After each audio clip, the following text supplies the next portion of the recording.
Wall Street Week segment with David Westin, who joins us every day at this time. David, a lot of news out there today in the crypto space. Exactly. I think we have a great guest to talk about. Fortunately, you have somebody who knows it really backwards and forwards. He's Tim Massad. He's former CFTC chairman, fellow at Harvard's Kennedy School, and a member of PayPal's Advisory Council on Digital Currencies. Tim, thanks so much for joining us. As Romaine said, there's a lot of news today. Among other things, that Ripple decision. Everybody's been waiting for it in this area. And I would say it's sort of Solomonic. I mean, sort of, there's something for everybody. Explain that decision and whether you think it makes sense to say sometimes XRP is a security, sometimes it's not. Well, we're still sort of waiting for the full opinion, or at least I haven't seen it yet. But from what I have read, the judge decided for Ripple on some very important claims and therefore ruled in favor of its summary judgment motion, but allowed some of the SEC's claims to go forward.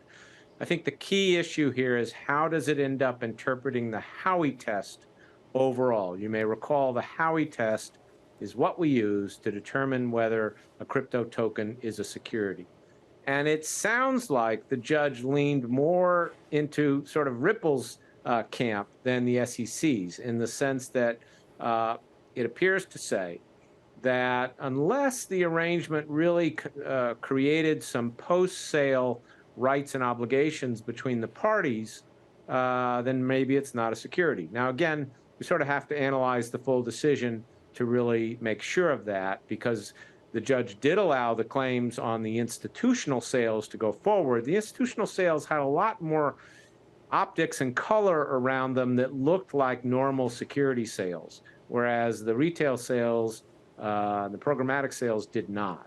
So we'll have to wait to see. Yeah, important. We have to wait and see. Fair point. There is a little irony, at least in the initial reports, that it's the institutional people that need protection and the retail people don't need protection. But let me ask you whether the markets you think might be getting it right, because XRP, the token, zoomed up. Last time I checked, it was 25, 27% up. Do you think the markets have got this right? Yeah, I mean, it did, as did some other tokens.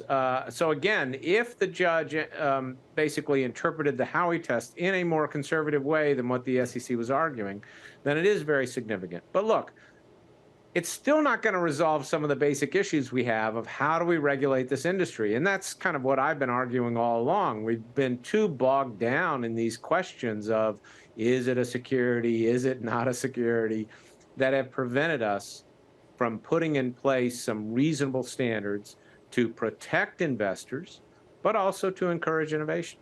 Well, I mean, it raises a question here, Tim, too, as to whether the industry is going to continue waiting. I mean, there's been a lot of talk about some of these ETF filings, BlackRock, Invesco, WisdomTree, just to name a few. These are big, established institutional players who at least feel like that maybe there's a chance that this could get approved. Why not?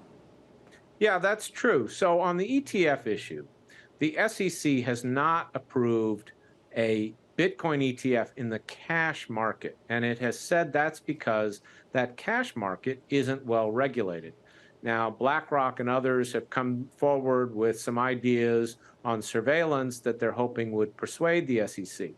And I should note that the SEC has approved an ETF based on Bitcoin futures, because those futures contracts are traded on CFTC regulated exchanges. And of course, it's being challenged in court on, well, why have you approved the futures ETF if you're not willing to approve the cash ETF?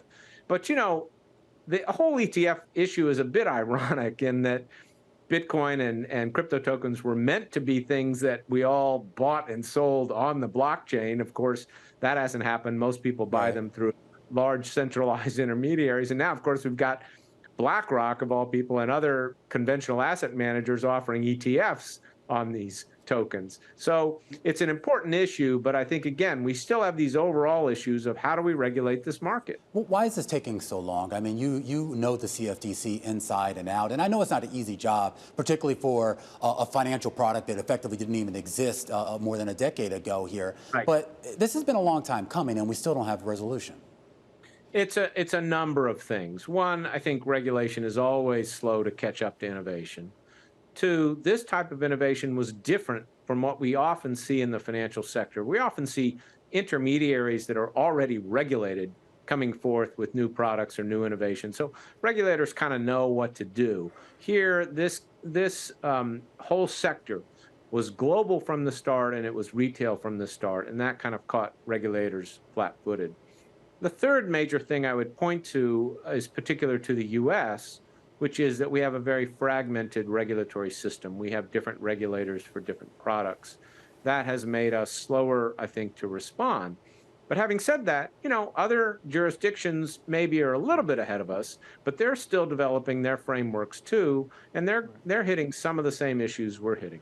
And Tim, you have a proposal that I will call sort of general guidelines from SEC and CFTC, and then a form of self-regulation. You've joined with Jay Clayton, the former head of the SEC, in an op-ed. Are you getting much pickup on that? We are, and let me maybe just take a moment to explain it. What we're saying is we're all for strong enforcement. We're just saying there needs to be a supplemental path so that we can create some standards for this industry as it exists today, for these trading platforms as they exist today, without being hung up on this question of which ones are securities and which ones are not securities. That can go on, that can get litigated, but let's put in place some standards. So we're saying the SEC and the CFTC should get together to develop those. They can do those through a self-regulatory organization. But let me just say one final thing. By self-regulatory organization, we don't mean something where the industry goes off and figures out on its own how to regulate itself. We mean something tightly supervised by the agencies. A terribly important point. Thank you so much, Tim. Really great to have you with us. That's Tim Massad. He's former CFTC chairman and Harvard Kennedy School of Government Research fellow.